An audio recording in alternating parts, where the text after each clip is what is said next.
High and welcome back to my daily blog.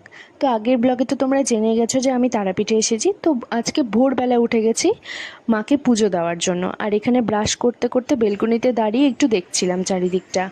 তারপরে এই তো রেডি টেডি হয়ে এখন চলে যাব মন্দিরের উদ্দেশ্যে। আর আমি আর মা এখানে বেরিয়ে গেছি। আর এখন বাজে জোর 5টা কি 5:30। আর এই তো, আর তার আগে বাবা আর দাদা চলে গেছে অলরেডি, ওরা লাইনে গিয়ে দাঁড়িয়েও আছে।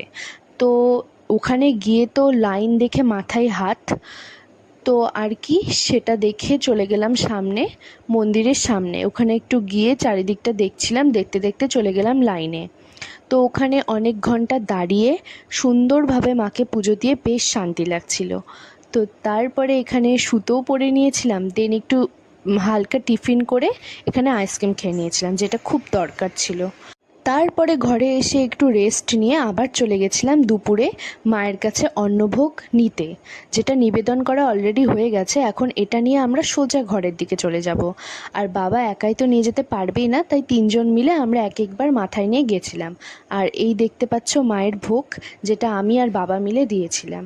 তো এখন ঘরে এসে সেটা এখন সবাই মিলে খাবো। তো তারপরে খেয়ে দিয়ে একটা ভাত ঘুম দিয়ে আবার চলে গেলাম সন্ধেবেলা মহাশ্মশানে, যেখানে একটা ছোটোখাটো যজ্ঞের আয়োজন করা হয়েছিল, যেটা আমরাই করেছিলাম আগে থেকে বলে রাখা হয়েছিল। মানে বাবা আর দাদারা মিলেই করেছিল, আর আমি আর মা ওখানে জাস্ট ছিলাম। তো যজ্ঞের তাপটা নেওয়া ওটাও অনেক শুভ।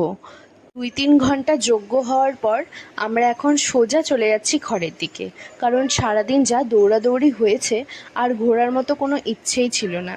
তো কালকে দেখা যায় ঘরে গিয়ে ডিনার করে সোজা শুয়ে পড়েছিলাম। তো আজকের মতো টাটা, বাই।